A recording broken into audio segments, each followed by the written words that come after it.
Bueno, compañeros, como les comentaba, ya la siguiente semana, lo que es del 8 al 14 de agosto, van a tener lo que es su semana de examen final. Eh, si ya vieron ahí en la parte en la plataforma, si vieron ya lo que era lo mencionaba, lo que es el examen final, eh, ahí venían ahí unos puntos que se les compartía sobre la fecha, que ahorita ya se los acabo de mencionar. También que este examen va a constar de 30 preguntas de opción múltiple, eh, pues igual, y yo creo que es igual que el que presentaron ya como examen parcial. Creo que también era como de 30 preguntas, si me pueden confirmar, de opción múltiple. Va a tener una duración de 2 horas, y el punto importante es que se tienen 2 intentos para poder realizar el examen. Obviamente se les va a tomar la calificación más alta en el intento de los 2 intentos que hagan, si así deciden hacerlo. Se les va a tomar la calificación más alta. Y bueno, hay un par de recomendaciones en caso de que tengan alguna anomalía. Mencionaban ahí sobre algún mensaje de error, congelamiento de pantalla, problemas al accesar a la plataforma o algo, y se les compartió lo que era un correo en el cual les van a dar el seguimiento en caso de que presenten ahí algún detalle, alguna falla eléctrica, creo que también ahí mencionaban. Y bueno, pues ahí si llegan a tener evidencia sobre ese tipo de anomalías, fallas o algo, para que lo puedan guardar y compartirlo al correo que, déjeme confirmárselo, creo que aquí dice es atención@ucnl.edu.mx. Ahí pudieran ahí estar compartiendo en caso de que tengan alguna anomalía, algún problema para presentar lo que es su examen. Entonces ahí lo pueden compartir. Y luego también es muy importante que si tienen alguna evidencia, la adjunte para que puedan resolverle la situación y, y darle la solución más pronta. Entonces, bueno, esta sesión yo creo que va a ser ahí un poquito más rapidita, a diferencia de las anteriores. Aquí les comento, digo, ya les dije ahorita, el examen es de 30 preguntas, opción múltiple. Va a ser sobre todo lo que vieron en el curso, desde los temas anteriores al examen parcial que tuvieron con el tutor anterior y sobre los que ya tuvieron después de ese. Conmigo fueron tres clases, tres temas, entonces hay que prepararse para el examen. Por ahí, por favor, denle una repasada. Eh, un punto importante es que ahí en la plataforma pueden ver en el aula, si tienen ahí compartidas lo que son las presentaciones de los temas que vieron. Entonces de ahí la verdad pueden basarse, pueden verlo mucho. Están los videos, y si realmente a lo mejor con el video se les hace más pesadito, pues en la presentación de PowerPoint de cada clase que se dio, de ahí se pueden apoyar. Obviamente ahí estaba la información para el examen, y también lo que es para el libro que se les compartió desde un inicio, el de Regina Villegas. También ahí vayan viendo ahí algunos puntitos o algo, más o menos le van dando ahí un seguimiento con los temas. Entonces, pero creo que va a estar sencillo el examen. Eh, Vi calificaciones de su examen parcial. Veo que sí les fue bien, a la mayoría les fue muy bien. Entonces, pues bueno, ya también tienen la base esa. Recuerdo la sesión anterior, una compañera ahí comentó que el maestro también les había dado ahí alguna guía. Entonces, también de ahí pueden apoyarse. Pero digo, pues son los mismos temas, entonces no habrá problema con las preguntas. Van a ser muy parecidas igual a las del parcial. Entonces, pues también apóyense con esa guía que les compartió el tutor anterior. Y bueno, no sé si tengan ahí alguna duda. Yo preparé aquí unas preguntas de esos últimos temas que vimos. No sé, ¿les parece? Los puedo ir ahí preguntando para que vayan recordando y para que vayan preparándose a cómo van a ser las preguntas de estos últimos temas. No sé que algo quieran comentar, alguna duda que tengan en base al examen, algo que quieran compartir.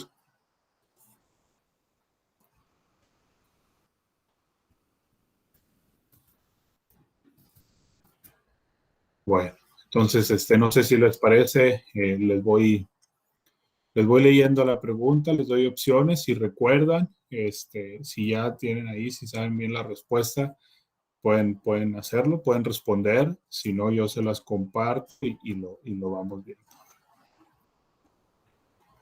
Aquí nos pregunta la compañera Idalia, déjame ver, dice, las preguntas que nos va a compartir son las que vendrán en el examen. Sí, vamos a darle un repaso con esas preguntas, sí. El examen se preparó con 110 preguntas.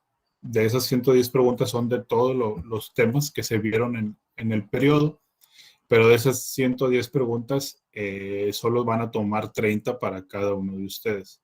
Obviamente van a ser al azar, no les va a tocar las mismas, van a ser 30, probablemente unas que otras sí puedan coincidir entre ustedes, que les toque, pero digo, para que se preparen son 110 preguntas en total, de esas 110, el examen va a costar de 30 y van a ser al azar.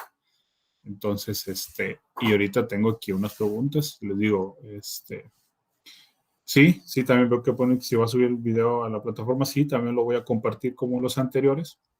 Ya, de hecho, ya aquí ya lo estamos grabando. Entonces, digo, si tienen alguna duda, les parece bien que les vaya yo ahí leyendo la pregunta, les comparto las opciones que hay y si ustedes recuerdan cuál es la respuesta, adelante. Si no, nos va sirviendo como repaso para que vayan viendo cómo sale. Entonces vamos viendo, yo creo igual. Déjenme ver. Vamos a ver esta parte.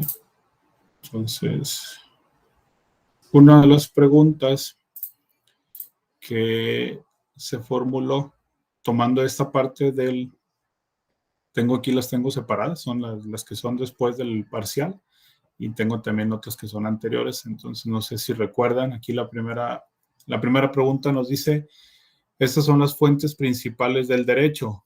Aquí yo les voy a dar las opciones, puede ser lo que es inciso A, derecho y obligación, inciso B, concubinato y esponsales, inciso C, parentesco y matrimonio, inciso D, jurisprudencia. No sé si recuerdan cuáles son las fuentes principales del derecho con las opciones que les acabo de dar. Si alguien lo recuerda. ¿No? Bueno, aquí en este caso las fuentes principales del derecho familiar es parentesco y matrimonio. ¿Okay? Entonces, así como les compartí esta primera pregunta, así les va a aparecer. Digo, ahí, si tienen ahí suerte que les salen esta pregunta, pues ya saben que las fuentes principales del derecho familiar vienen siendo lo que es el parentesco y el matrimonio. ¿Correcto? Una segunda pregunta aquí nos dice, esto implica en realidad un estado jurídico por cuanto que es una situación permanente que se establece entre dos o más personas por virtud de la consanguinidad, del matrimonio o de la adopción, para originar de manera constante un conjunto de consecuencias de derecho, que viene siendo las opciones es derecho, obligaciones, parentesco o naturaleza jurídica. Entonces aquí le repito, esto implica en realidad un estado jurídico por cuanto que es una situación permanente que se establece entre dos o más personas por virtud de la consanguinidad, del matrimonio o de la adopción. ¿Cuál creen que viene siendo? Les paso de nuevo las opciones. Derecho, obligaciones, parentesco o naturaleza jurídica. ¿Alguien que recuerde? Parentesco. Parentesco, nos dice la compañera Cindy Lora. Así es. La respuesta es parentesco, correcto. Y aquí, pues bueno, seguidita, yo creo que también van a ver lo que es, aquí nos menciona consanguinidad, afinidad de adopción, son las formas del, aquí las paso, divorcio, parentesco, matrimonio o esponsales.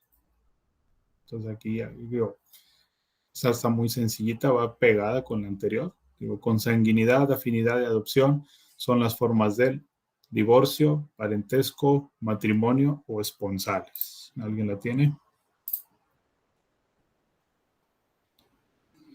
En este caso viene siendo igual, parentesco. ¿Sale?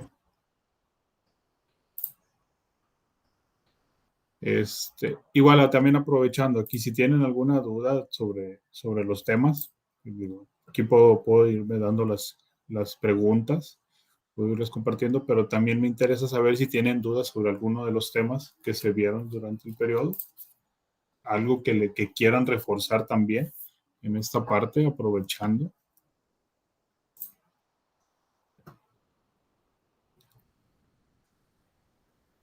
Si no, seguimos con otra pregunta. Y aquí nos dice también, se afirma que constituye la base fundamental de todo el derecho de la familia. Aquí las opciones es matrimonio, la afinidad, derecho jurídico o el parentesco.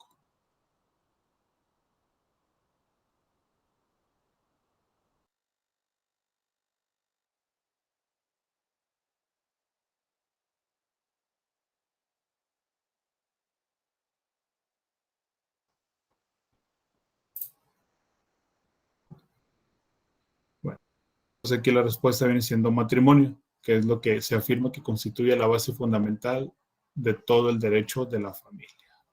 ¿Correcto? Y aquí también hay una segunda pregunta que también lo tengo. Les puedo decir es promiscuidad primitiva, matrimonio por grupos, matrimonio por rapto, matrimonio por compra y matrimonio consensual. Son etapas de la evolución del parentesco, del contrato nupcial, del matrimonio o de los esponsales. ¿Alguien que recuerde esa parte del matrimonio? Aquí nos dice que son las etapas de la evolución. En esto viene siendo lo que es el matrimonio. Recuerden que en el matrimonio empezaron como las primeras etapas eran la promiscuidad primitiva, que ahí, si recordamos, pues obviamente no se sabía, era hace mucho tiempo, no tenían definido en ese momento cuando poder decir quién era el papá del hijo que tenía la mujer, porque pues ahí realmente no había un control en esa parte y era lo que era la promiscuidad primitiva. También ya después se fue dando por matrimonio por grupos, que ya más o menos empezaban a definir que entre grupos no podían lo que era crear hijos, entonces ya tenían que voltear a otros grupos, a otros lados, para poder concebir hijos. Después era lo del matrimonio por rapto, si recuerdan aquella parte que mencionábamos sobre lo de las guerras en aquellos años, cuando veían a la mujer como un botín de guerra, entonces ya al momento de ganarlos, robaban a la mujer y ya lo veían como un matrimonio por rapto, el matrimonio por compra también, cuando la persona que mencionábamos también en esa etapa de la revolución, que iba el hombre que veía y le gustaba a la mujer y llegaba con la familia y se la llevaba, la compraba y era matrimonio por compra. Y mencionábamos ya al final lo que era el matrimonio consensual, que es lo que vivimos en estos tiempos, porque es lo que hemos visto ya normal de hace años para acá, que es lo que consensual, que los dos tienen que estar en común acuerdo para poder contraer el matrimonio.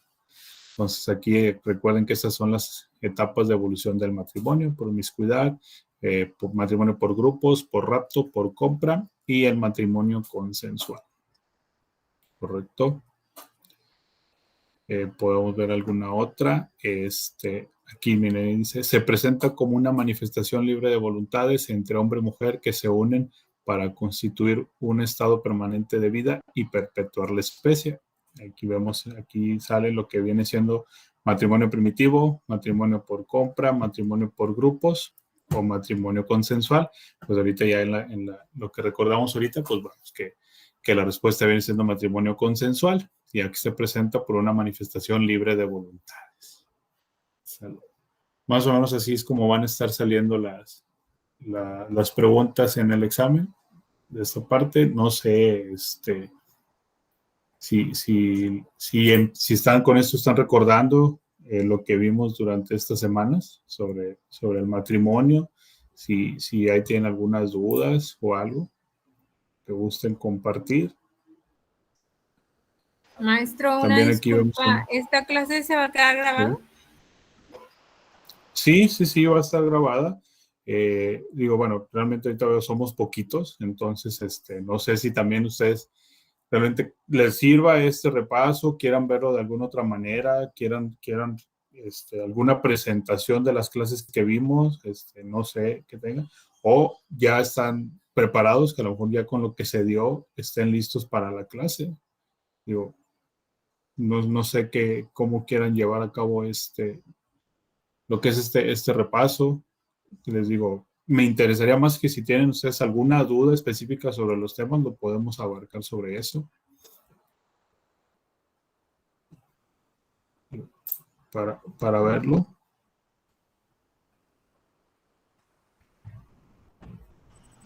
sí está bien la forma, o sea, las preguntas y respuestas y vamos recordando. Bueno. Ok. Ok, bueno, me parece bien. Entonces digo, igual aquí, no sé si también les parezca, les leo la pregunta y les doy la respuesta ya más directo, digo, para poder así avanzarlo. Entonces, y a lo mejor así les sirve un Ya poquito nosotros nos más encargamos de estudiar. Ok, bueno. Entonces aquí ya más rápido nos vamos en la parte de que lo puedan ir viendo. Entonces, aquí vamos a ver, y aquí una segunda pregunta más. Aquí nos menciona, dice, se decreta por sentencia dictada por el juez de lo civil o de primera instancia, la cual disolverá el vínculo matrimonial. En este caso, es el divorcio voluntario de tipo judicial.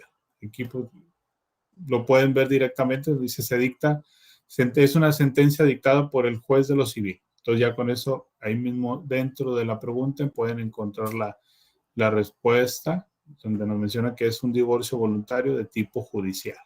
Ahí no van a tener ningún problema con eso. También traté más o menos de que en la misma pregunta pueda ser más fácil encontrar la respuesta. Digo, aquí hay que ver y entender que a veces algunas cosas son un poquito más rebuscadas, pero traté tampoco de no hacerlo tan complicado.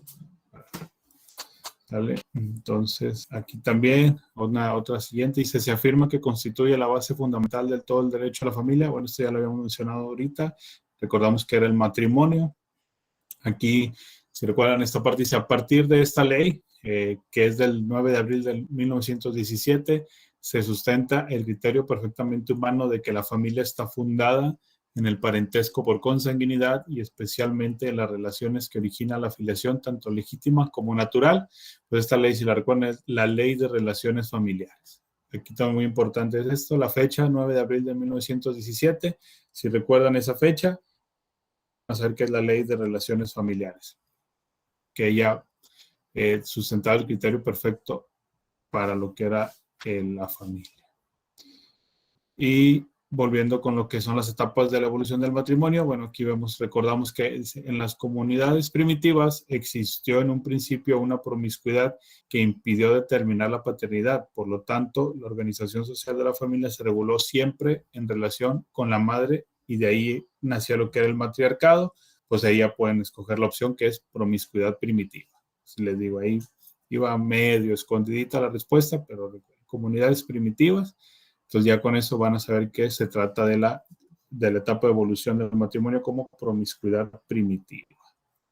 También dice, se presenta ya como una forma de promiscuidad relativa, pues la creencia mítica derivada del totemismo. Los miembros de una tribu se consideraban hermanos entre sí y no podían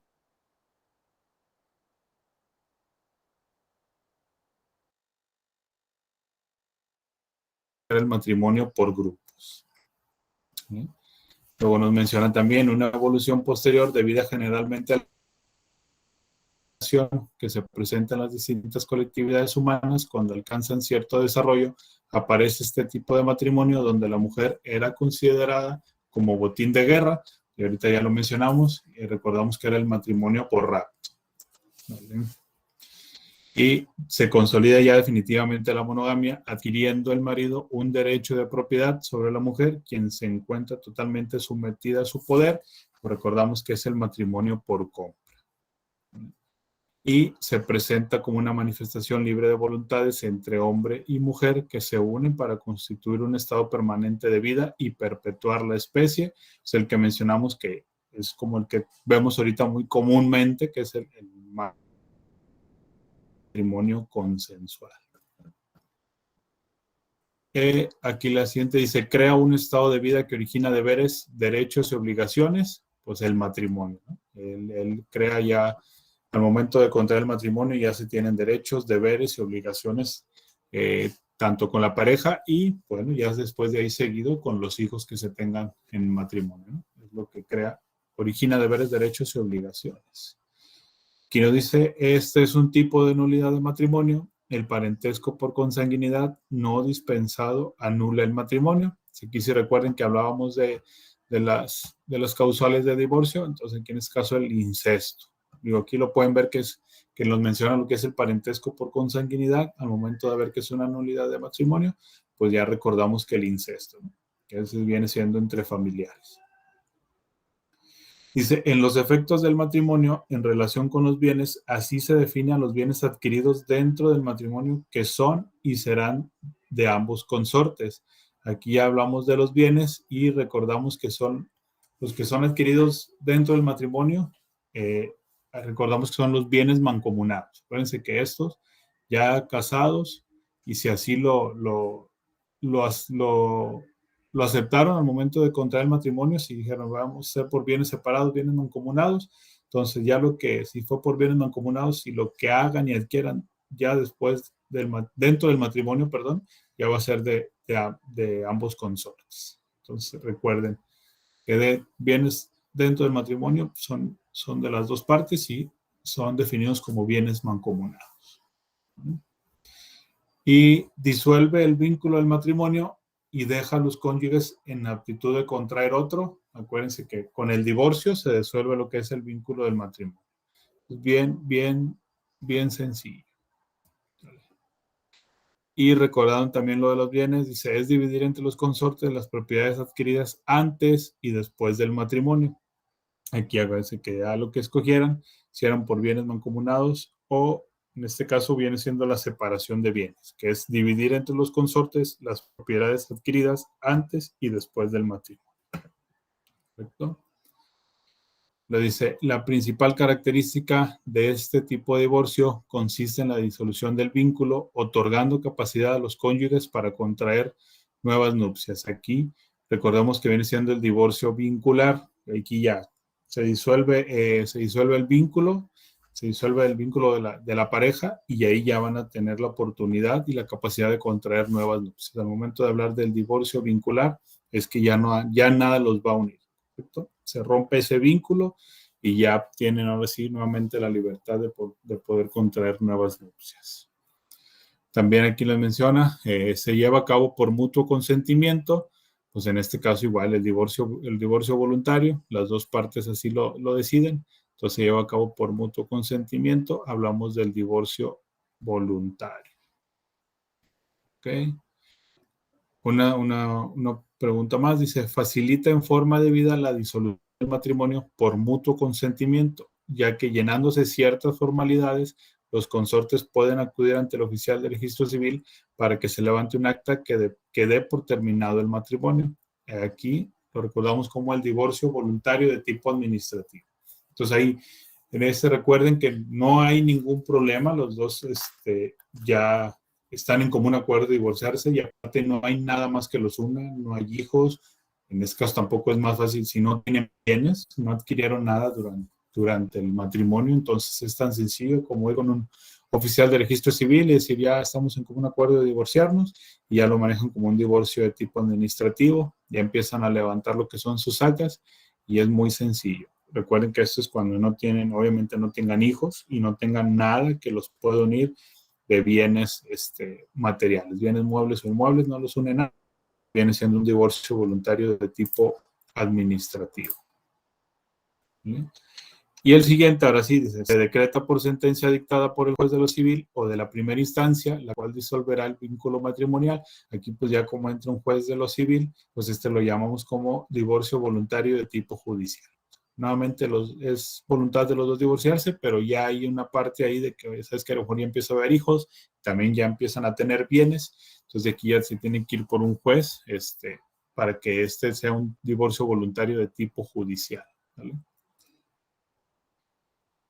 Y Aquí ya vamos a ver la otra parte, igual del divorcio, donde nos menciona, dice, designación de la persona a quien serán confiados los hijos durante y después del divorcio, el modo de subvenir a las necesidades de los hijos, la casa que servirá de habitación a la mujer, la cantidad que a título de alimentos pagará un cónyuge al otro, la manera de administrar los bienes de la sociedad conyugal. Estos son puntos que se deben presentar ante el juez. ¿En qué se debe presentar? Acuérdense que esto nos habla del convenio de divorcio. Aquí ya cuando hablábamos de que en el divorcio puede ser que entra ahorita para estas fechas, ya es más fácil decir me quiero divorciar, pero ya podemos tener hijos, ya empezamos a tener bienes, casas y todo. Es decir, lo que quiero es primero divorciarme y luego ya después empezamos a ver esos puntos de con quién se van a quedar los hijos, quién se va a quedar con la casa. Entonces aquí nos menciona esos puntos son los que se presentan ante el juez en el convenio de divorcio. Entonces aquí si lo ven ahí, esto se hace aparte del convenio de divorcio. Ya divorciados no hay ningún problema, pero aparte vamos a ver dónde quedan los hijos, dónde quedan los bienes. Lo vemos en el convenio de divorcio, para que lo recuerden. Y bueno, aquí vemos lo que es adulterio, incitación o violencia, sevicia, amenazas o injurias, actos inmorales de un cónyuge al otro, delito cometido por un cónyuge. Y aquí les pregunta, ¿qué es esta lista? ¿Qué son estos puntos que se mencionan? Pues son causales de divorcio. Acuérdense que al momento de haber el adulterio, haber violencia, actos inmorales y delitos cometidos por algún cónyuge, esas son, y estamos hablando de las causales de divorcio. Correcto.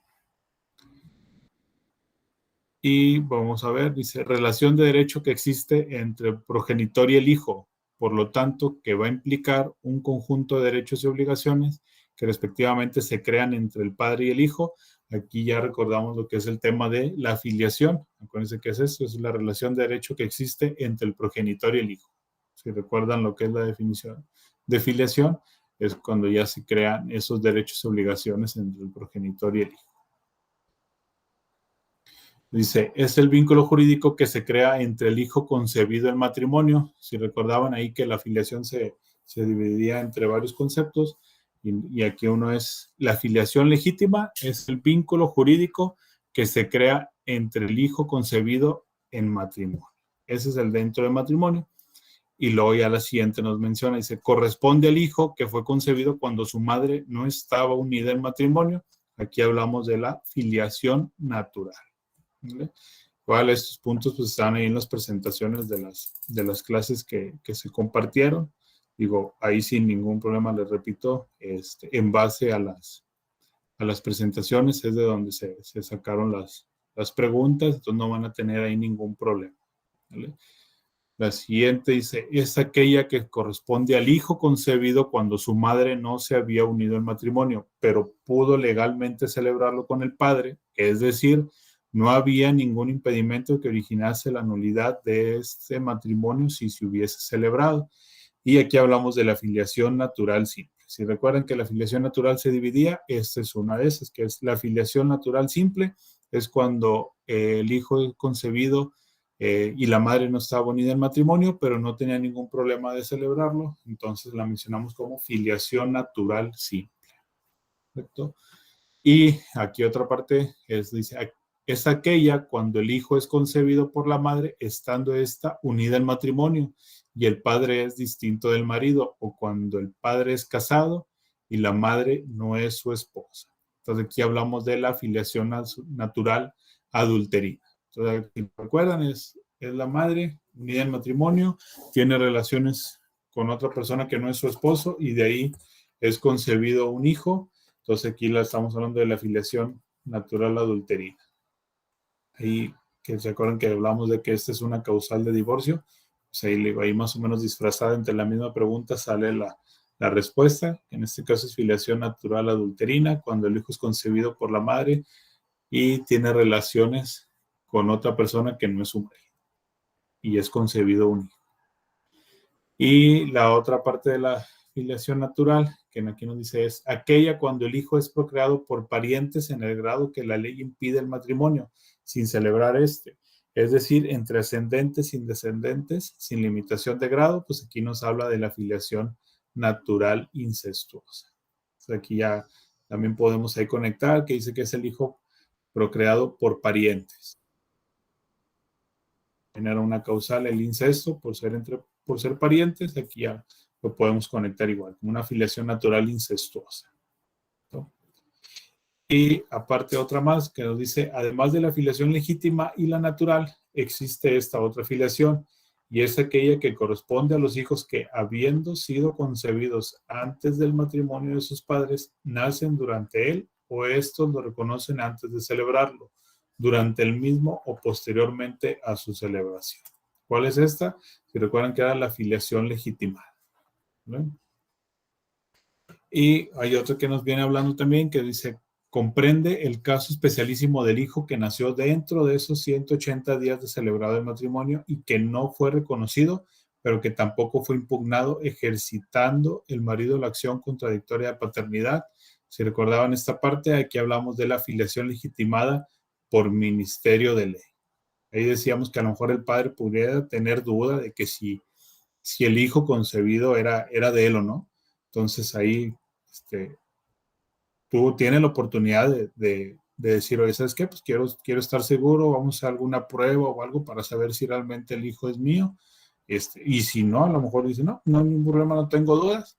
Bueno, en este tipo de casos se le llama como filiación legitimada por ministerio de ley. Y aquí ya empezamos a hablar de otros temas. Aquí nos dice, este documento es la prueba perfecta de la maternidad. Si recuerdan que en esta parte hablábamos del acta de nacimiento, que nos vimos que era la prueba perfecta de la maternidad. Es el acta de nacimiento. ¿Vale? Y luego la siguiente dice, nos habla sobre, es un acto jurídico unilateral o plurilateral, solemne, irrevocable, por virtud de la cual se asumen por aquel que reconoce y en favor del reconocido todos los derechos y obligaciones que atribuye la filiación. Aquí recordamos que estamos hablando del reconocimiento de los hijos naturales. Ese es un acto jurídico donde asumen y todos los derechos y las obligaciones que tienen al momento de hacer el reconocimiento de los hijos naturales. También hablábamos, aquí lo tengo, se me movió un poco, perdón. Permítanme un momento.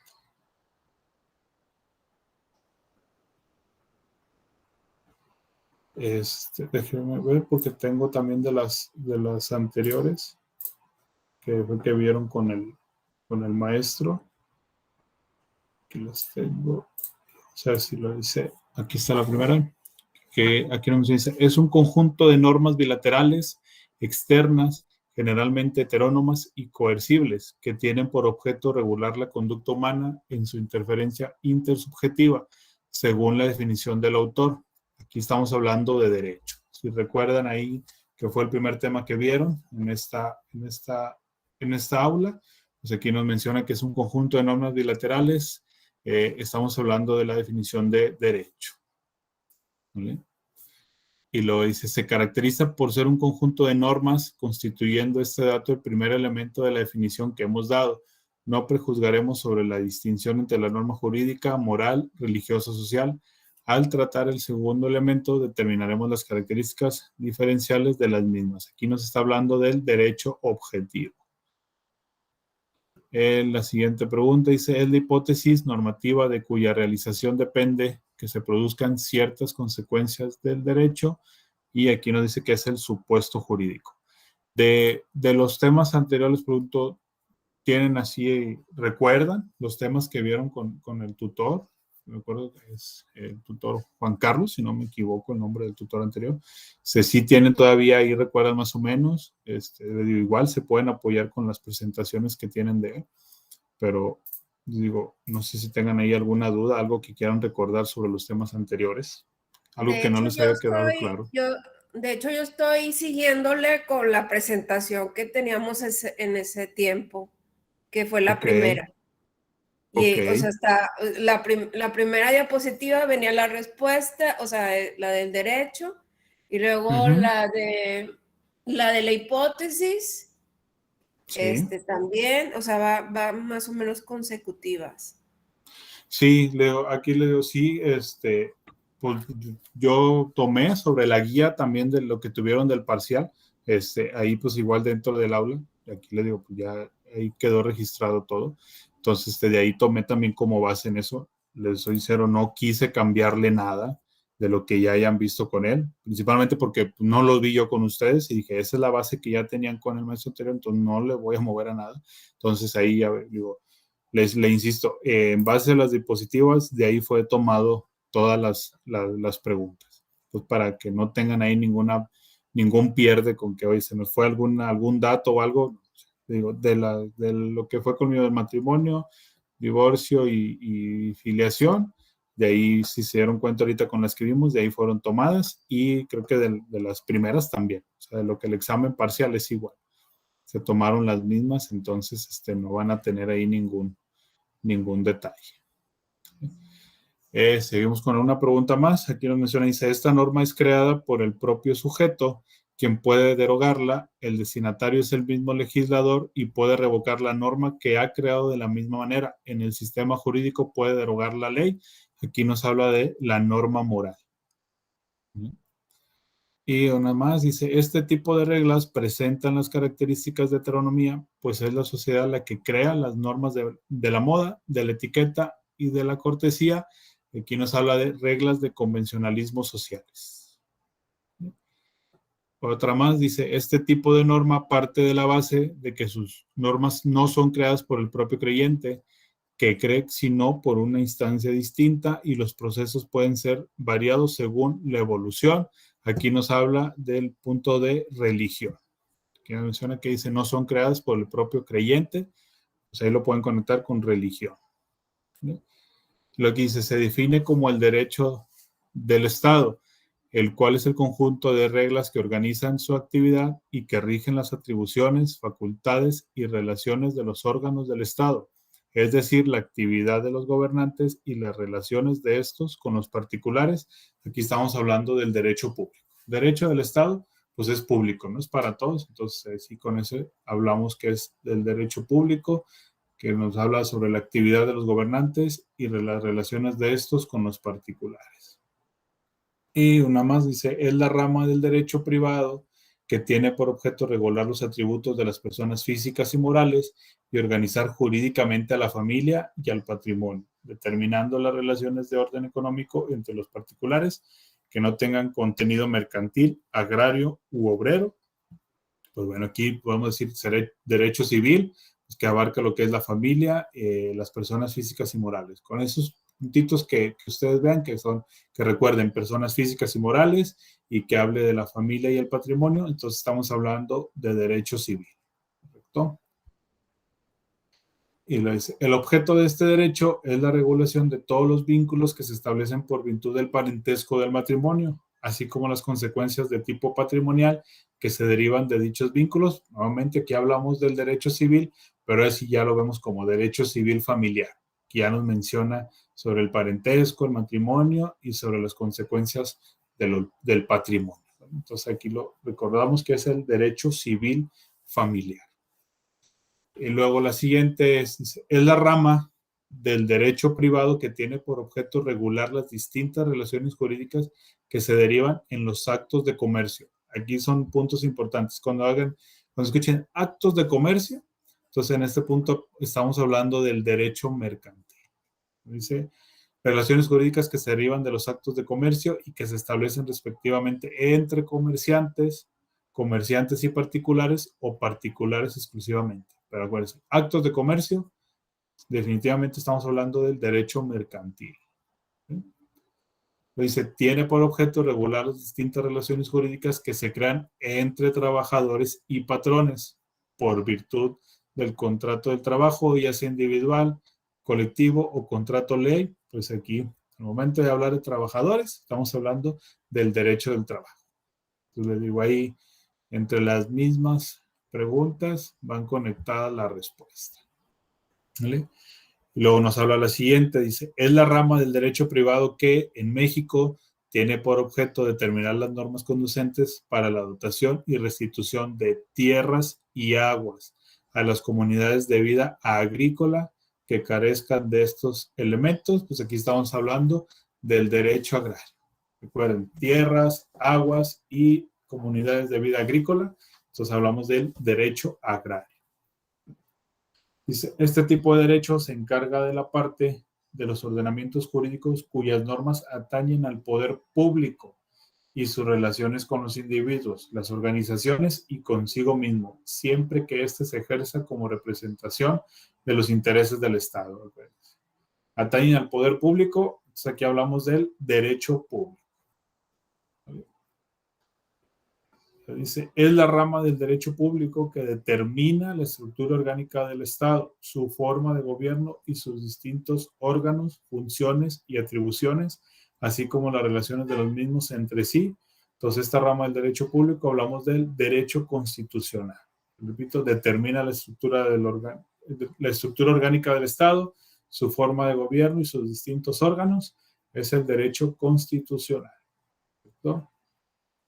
Lo dice, es la rama del derecho público que tiene por objeto regular todo lo relacionado con la administración pública y la prestación de los servicios públicos entre particulares y los órganos del poder público. Pues aquí hablamos del derecho administrativo. Yo aquí no lo menciona. Y se regula todo lo relacionado con la administración pública. Pues hablamos del derecho administrativo. Aquí nos menciona la siguiente, es la rama del derecho público que determina cuáles son los hechos punibles o delitos, las penas o sanciones respectivas a las medidas preventivas para defender a la sociedad contra la criminalidad. Y estamos hablando del derecho penal. Entonces, estamos viendo todos los delitos, las penas, todo lo que tiene que ver con el crimen, todo lo que está fuera de la ley, ¿no? Hablando del tema de delitos, pues es el derecho penal. La siguiente dice, es la rama del derecho que se resuelve en qué casos pueden aplicarse las leyes del Estado o las nacionales que radiquen en el extranjero, o los nacionales que radiquen en el extranjero. Pues aquí estamos hablando del derecho internacional privado. Recuerden que nos menciona que son los casos que pueden aplicarse las leyes del Estado a los nacionales que radiquen en el extranjero. Hablamos del derecho internacional privado. Ahí pueden conectar la palabra extranjero con internacional. Y aquí ya nos menciona Francisco Guény en su obra Métodos de Interpretación y Fuentes en Derecho Privado Positivo, la señala como fuentes formales del derecho. Aquí acuérdense que las fuentes formales del derecho es la legislación, la costumbre y la jurisprudencia, ¿no? Y aquí nos menciona, dice, el artículo 5 del Código Civil establece a ninguna ley ni disposición gubernativa se dará efecto retroactivo en perjuicio de persona alguna. ¿De qué nos está hablando? Nos está hablando del principio de irretroactividad de la ley. A ninguna ley ni disposición gubernativa se dará efecto retroactivo. Entonces, aquí ya estamos y recordemos que hablamos del principio de irretroactividad de la ley, que esto nos lo menciona en el artículo 5 del Código Civil. Y aquí nos dice, se define como los diversos procesos a través de los cuales se elaboran las normas jurídicas. Estos procesos pueden comprender tanto las manifestaciones reales que dan origen a las normas jurídicas por virtud de los distintos factores sociales, económicos, políticos y religiosos. Estamos hablando aquí de las fuentes del derecho. Mencionan las normas jurídicas, factores sociales, económicos, políticos y religiosos. Esas son las fuentes del derecho. Lo que dice, se refiere a un castigo que se aplica a la persona que viola una norma o una regla. Incluyen penas privativas de la libertad, como la pena de prisión o la prisión domiciliaria. De tipo administrativas, por mencionar ahí algunas. Entonces, ¿a qué se refiere esto? Se refiere a lo que es a una sanción, que son incluye penas privativas de la libertad, prisión preventiva, prisión domiciliaria o situaciones de tipo administrativa. Estamos hablando de sanciones. Dice, en la enumeración de los conceptos jurídicos fundamentales es el primer concepto al cual se define como la hipótesis normativa de cuya realización depende que se produzcan las consecuencias del derecho. Aquí estamos hablando del supuesto jurídico. Aquí nos menciona también, son aquellas situaciones jurídicas concretas que se presentan cuando se realizan uno o varios supuestos del derecho. Entonces aquí nos menciona que son las consecuencias del derecho. Las consecuencias del derecho son aquellas situaciones jurídicas concretas que se presentan cuando se realizan uno o varios supuestos de derecho. Permítanme un momento. Vamos a ver aquí. Se nos movió.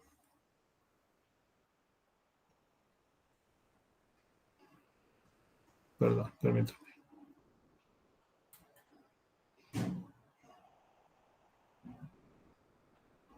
Aquí está. Dice, la siguiente dice, es el nexo que une la hipótesis de normativa con la disposición, es decir, constituye el vínculo normativo entre el supuesto jurídico y la consecuencia del derecho. Aquí nos están hablando, si recuerdan, de la cópula del deber ser. La cópula del deber ser es el nexo que une la hipótesis de normativa con la disposición, es decir, constituye el vínculo normativo entre el supuesto jurídico y la consecuencia del derecho. Y luego aquí nos menciona lo siguiente, dice, son los entes que sirven de centros de imputación de derecho subjetivo, derechos jurídicos, sanciones, actos y normas de derecho. Aquí nos habla de los sujetos del derecho o las personas jurídicas. Son los entes que sirven de centros de imputación. Son los sujetos del derecho o las personas jurídicas. La siguiente dice, es un elemento ideal que resulta de la combinación de los diversos conceptos jurídicos fundamentales, contenido potencialmente en la norma a fin de que se manifieste como facultades, deberes o sanciones. Aquí nos menciona que son las relaciones jurídicas. Aquí la repetimos, dice, es un elemento ideal que resulta de la combinación de los diversos conceptos jurídicos fundamentales, contenido potencialmente en la norma a fin de que se manifieste como facultades, deberes o sanciones. Aquí nos menciona que son las relaciones jurídicas. La siguiente nos dice, es un acontecimiento natural o del hombre que está previsto en la norma de derecho, como supuesto para producir una o varias consecuencias de creación, transmisión, modificación o extinción de derechos, obligaciones o sanciones. Aquí hablamos de un hecho jurídico. Y luego la siguiente dice, es una manifestación de voluntad que se hace con la intención de producir consecuencias de derecho y cuya manifestación se encuentra prevista en la norma jurídica como supuesta capaz de producir tales consecuencias. Y aquí ya hablamos de lo que es un acto jurídico. Y la siguiente nos menciona, es una situación permanente de la naturaleza del hombre prevista en la norma de derecho como supuesto para producir múltiples y constantes consecuencias de derecho. Aquí hablamos de lo que es un estado jurídico. Y luego ya seguida de, son todas aquellas situaciones jurídicas concretas que sobrevienen por virtud de la realización de los distintos supuestos previstos en las normas jurídicas.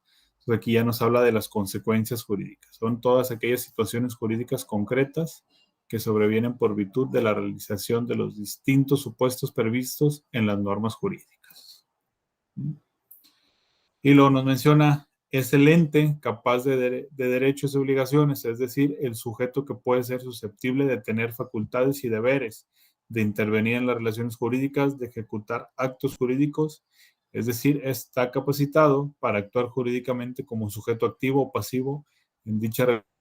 Al momento que mencionamos un ente capaz de derechos y obligaciones, hablamos de una persona jurídica. Y la siguiente dice, es la existencia imperfecta del acto jurídico, de un acto existente. Aquí nos hablamos y recordamos que es de la nulidad en el derecho, que es la existencia imperfecta del acto jurídico de un acto existente. Luego ya menciona la existencia perfecta del acto por reunir entre sus elementos esenciales y no tener ningún vicio interno o externo. Aquí ya hablamos de la validez, que la existencia perfecta del acto no tiene ningún detalle, reúne sus elementos esenciales, no tiene ningún vicio interno o externo, y hablamos de lo que es la validez. La siguiente dice, es una creencia contraria a la realidad, es la manifestación de la voluntad vicia a esta o al consentimiento, por cuanto que el sujeto se obliga creyendo de una creencia falsa o bien pretender crear, transmitir, modificar o extinguir derechos y obligaciones. Aquí nos menciona que es el error. Nuevamente es una creencia contraria a la realidad. Recuerden que esa va a ser lo que es el error. Y la siguiente dice, es todo engaño cometido en la celebración de un acto jurídico. Por el momento puede bastar la anterior definición. Los hechos constitutivos del dolo serán estudiados con más amplitud y este vicia la voluntad solo en tanto que introduzca a error. Pues al momento de saber de leer que dice, es todo engaño cometido en un acto jurídico, estamos hablando del dolo. ¿Por qué? Porque lo está haciendo consciente. Se está provocando dolo porque él es consciente de que está cometiendo un engaño en un acto jurídico. Entonces recuerden ahí, es todo engaño cometido en la celebración de un acto jurídico. Estamos hablando del dolo. ¿Vale? Dice, ¿a qué tipo de personas pertenecen estos atributos? Que está hablando de la capacidad, del estado civil, del patrimonio, del nombre, del domicilio y la nacionalidad. ¿Qué tipo de personas pueden tener estos atributos? Pues estamos hablando de una persona física. ¿Okay? ¿Por qué la persona física? Porque ella sí puede tener un estado civil. O sea, ahí nos habla de la persona física. Y en la siguiente, pues nos menciona, dice, ¿a qué tipo de personas pertenecen estos atributos? Nos mencionan lo que es la capacidad, el patrimonio, la denominación o razón social, domicilio y nacionalidad. Pues al momento de escuchar o de leer que nos habla de una denominación o razón social, ya estamos hablando de una persona moral, ya estamos hablando de una empresa. ¿Vale? Entonces aquí, ¿qué personas tienen estos atributos? Pues la persona moral. Luego aquí nos dice, es el atributo más importante de las personas. Todo sujeto de derecho debe de tener capacidad jurídica. Esta puede ser total o imparcial. Entonces, ¿de qué atributo nos habla? De la capacidad. Ese atributo es más importante de las personas. Todo sujeto de derecho debe tener capacidad jurídica. Esta puede ser total o parcial. Aquí estamos hablando de lo que es el atributo de capacidad. Y luego ya dice, es la aptitud para ser titular de derechos o para ser sujeto de obligaciones. Si se suprime, desaparece la personalidad por cuanto que impide al ente la posibilidad jurídica de actuar. Aquí nos habla de la capacidad de goce. Repetimos, dice, es la aptitud para ser titular de derechos o para ser sujeto de obligaciones. Si se suprime, desaparece la personalidad por cuanto que impide al ente la posibilidad jurídica de actuar, pues es la capacidad de goce.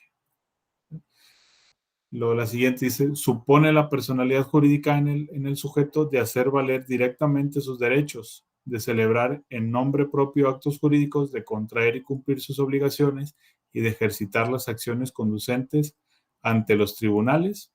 Aquí hablamos de la capacidad de ejercicio.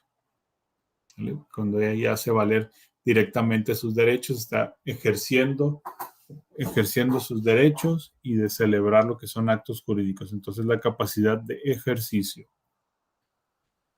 Pero nos habla también, dice, consiste en la situación jurídica concreta que guarda en la relación con la familia, el Estado o la nación.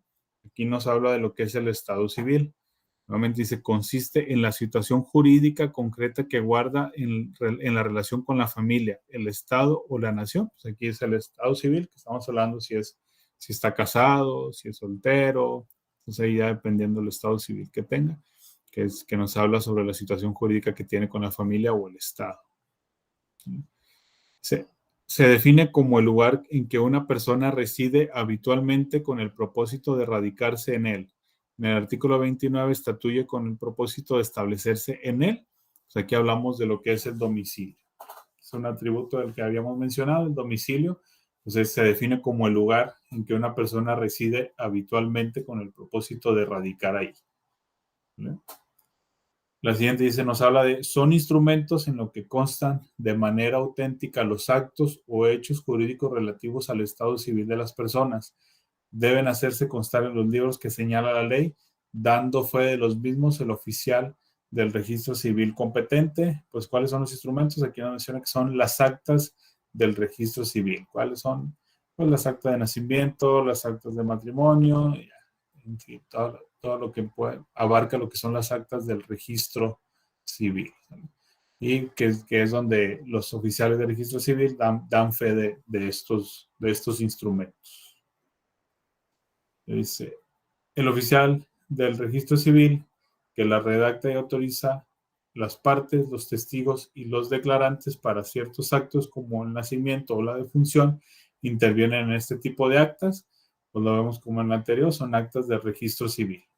Aquí nos menciona que el oficial de registro civil la redacta, las autoriza, ya está, ahí intervienen lo que son los testigos, las partes y los declarantes. Pues aquí nos está mencionando que son las actas del registro civil.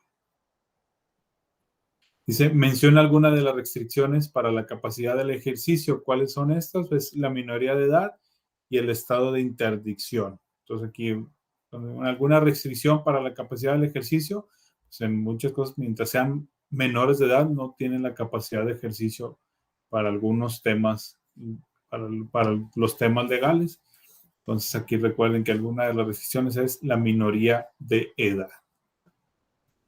Y volvemos aquí al otro punto, dice, son todos los sujetos de derechos creados con apego a las leyes federales, locales o extranjeras, y en este último caso, siempre y cuando dichos sujetos cumplen con las disposiciones federales aplicables. ¿Cuáles son esos sujetos? Las personas morales, en este caso las empresas, que se apegan a las leyes federales, locales o extranjeras, dependiendo dónde vayan a radicar, dónde tengan su domicilio.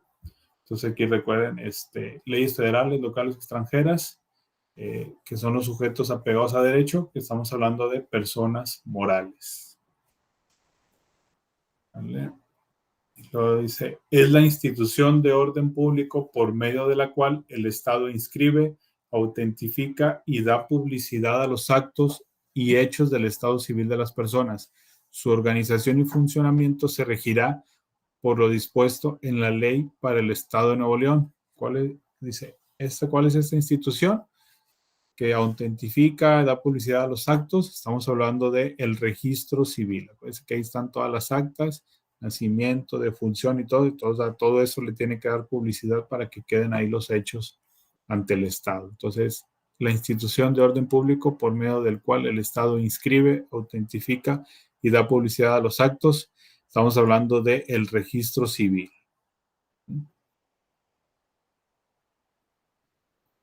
Nuevamente dice, tipo de personas que se regirán por las leyes correspondientes, por su escritura constitutiva y por sus estatutos sociales. Estamos hablando de las personas morales nuevamente. Entonces recuerden que se rigen por las leyes correspondientes, por su escritura constitutiva y por sus estados sociales. Estamos hablando de las personas morales. Si recuerdan aquí los estatutos sociales, solo pueden recordar que son lo de una empresa que es de sociedad civil, entonces ahí para que lo puedan ahí pegar en la respuesta, y ya estaban hablando de las personas morales. El siguiente dice, esta se extenderá con asistencia de 2 testigos designados por los interesados, a quienes se les deberá hacer del conocimiento el contenido y alcance jurídico de las disposiciones relacionadas con el delito de falsedad en declaraciones y en informes dados a una autoridad, contenidos en el Código Penal para el Estado. Además, se le protestará a fin de que se conduzcan con verdad y se les apercibirá de las sanciones públicas. Aquí estamos hablando del documento del acta de nacimiento. Aquí ya nos dice que son relacionados con falsedad en las declaraciones, pero aquí se requieren los testigos, entonces aquí estamos hablando del documento del acta de nacimiento. ¿Vale? Se extenderá con asistencia de 2 testigos designados por los interesados, en este caso, que es por los padres del hijo nacido y los testigos. Entonces, ahí hablamos del acta de nacimiento. Dice, el nombre, el domicilio, la capacidad jurídica, el patrimonio y la nacionalidad. El estado civil es un atributo privativo de las personas físicas. ¿Qué son estos? Ya los hemos mencionado anteriormente. Son atributos de las personas físicas y morales. Aquí lo recuerdan, que es el nombre, el domicilio, la capacidad jurídica, el patrimonio y la nacionalidad. Entonces aquí recordamos que esos son los atributos de las personas físicas y morales. ¿Vale? Dice, este es un atributo jurídico privativo de las personas físicas. Pues aquí estamos hablando del estado civil. ¿Vale? Que es el atributo jurídico privativo de las personas físicas, el estado civil. Dice, este atributo, como universalidad jurídica, comprende todos los bienes y obligaciones de la persona valorizables en dinero. Aquí dice, aquí al momento que nos menciona de los bienes y obligaciones de la persona, acuérdense que hablamos del patrimonio.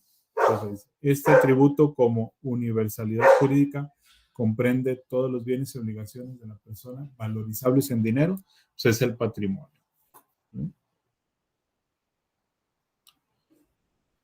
Y vamos a ver, aquí también igual recordamos, se considera como un conjunto de normas bilaterales externas, generalmente heterónomas y coercibles. Si recuerdan la primera pregunta que vimos, pues hablamos otra vez nuevamente del derecho.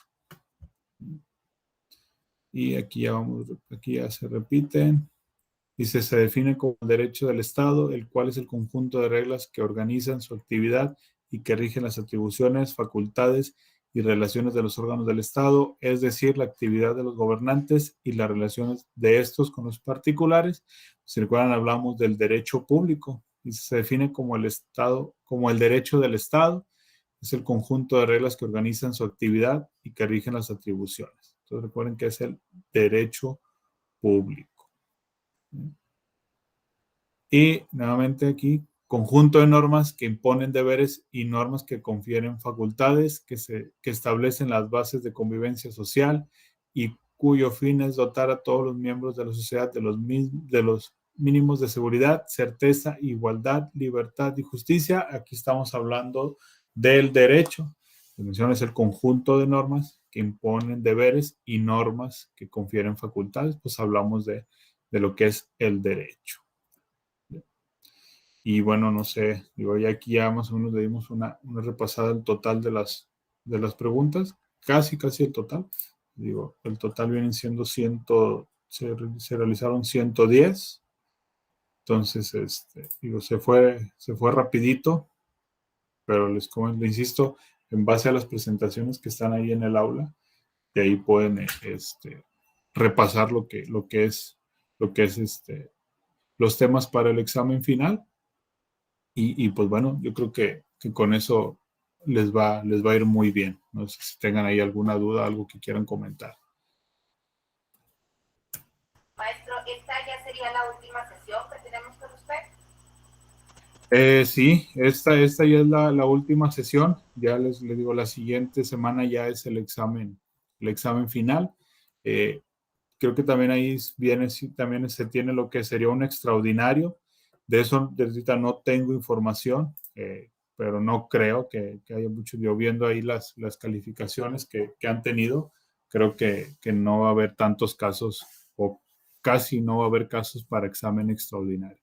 Entonces ahí como que en caso de que ya haya fechas para eso, pues igual se dará la información más adelante ahí en el aula.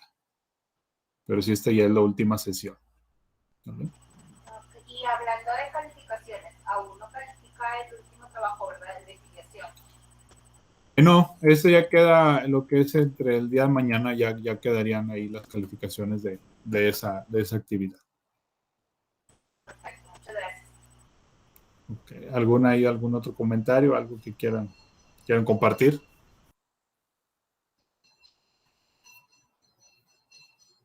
Aquí veo que dice la compañera, a mí no me ha calificado en el tema de inflación. No, le digo, ya para mañana ya quedan ahí todos calificados, ya para cerrar lo que es el tema de todas las actividades y tareas que hicieron en el periodo, para que ya realmente lo único que llegue a faltarles es su calificación de este examen final. Y bueno, para que vayan ahí haciendo sus cuentas. Que nos pregunta sobre el examen extraordinario, cómo nos daremos cuenta, quién nos informará. Ahí mismo en el aula, así como se agregó esta parte del examen final, se estaría agregando la información para el examen extraordinario. De ahí voy a preguntar, no me han dado fechas, entonces yo teniendo las fechas, pues se las voy a compartir, y yo creo igual, a lo mejor estaría haciendo igual una pequeña sesión, nada más para ver qué dudas vayan a tener. Yo creo que sería, pues estaremos hablando igual, las mismas preguntas, o sea, no podríamos estar cambiando nada, ¿no? Tiene que ser sobre los mismos temas. Entonces ahí nada más, ya teniendo yo información sobre el examen extraordinario, lo estaría compartiendo ahí en el aula, para que lo tengan ahí presente y vayan agendando las fechas. ¿Bien?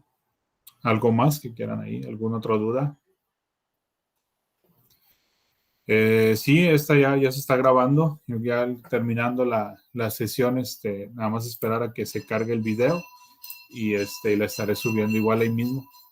En la parte del examen final, ahí donde está lo de la información de la sección síncrona, ahí voy a estar agregando la liga para que puedan volver a ver el video del día de hoy. ¿Vale? Entonces, si no hay ahí alguna duda, algo más, pues bueno, les deseo suerte en su examen. Espero les vaya muy bien y que pues ya vayan a estarse preparando para el siguiente periodo. Ya va a ser su segundo tetra, si no me equivoco. Espero que vayan ahí bien preparados. Pues bueno, fue muy corto el tiempo que yo compartí con ustedes, estas últimas tres semanas que vimos ahí los últimos 3 temas. Espero que les haya servido mucho, que haya quedado ahí claro. Si tienen alguna duda sobre algún tema de esos o los anteriores, con toda confianza pueden mandarme mensaje y ahí les estaré contestando. Me pregunto, ¿usted será nuestro tutor en el segundo tetra? Desconozco, la verdad no, desconozco, no sé qué clase me vayan a compartir ahora para el siguiente tetra. Y de ser así, pues bueno, vamos a trabajar igual de la misma manera. Vamos a estar compartiendo las sesiones, clases, actividades. Creo que ahí a lo mejor voy a cambiar una parte en las actividades que les compartí, en las que les tuve que pasar. Digo, apenas estaba integrándome, estaba viendo las opciones que tenía para actividades, pero en caso de que el siguiente tetra me tocara estar con ustedes, pues ya vamos a estar un poquito más preparados y con actividades un poco más dinámicas para que sean más fáciles y de su agrado. ¿Sale?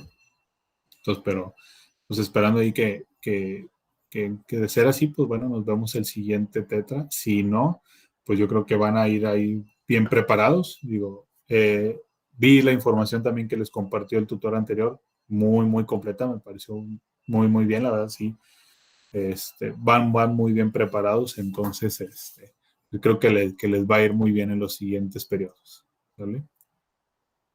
Pues en caso de si no hay alguna otra duda o algo, si se les pasó, pues les repito, con toda confianza me pueden mandar ahí mensaje y ahí les estaré contestando a la brevedad posible. ¿Vale? Igual, no, gracias a ustedes. Y ya, hoy me sirvieron de apoyo para prepararme para las clases, ¿vale? Entonces estar listo para el siguiente periodo. Y bueno, en caso de si no hay ninguna otra duda, pues bueno, les deseo una bonita noche y prepararse para la siguiente semana. ¿Sale? Gracias, igualmente. Igualmente, que descansen.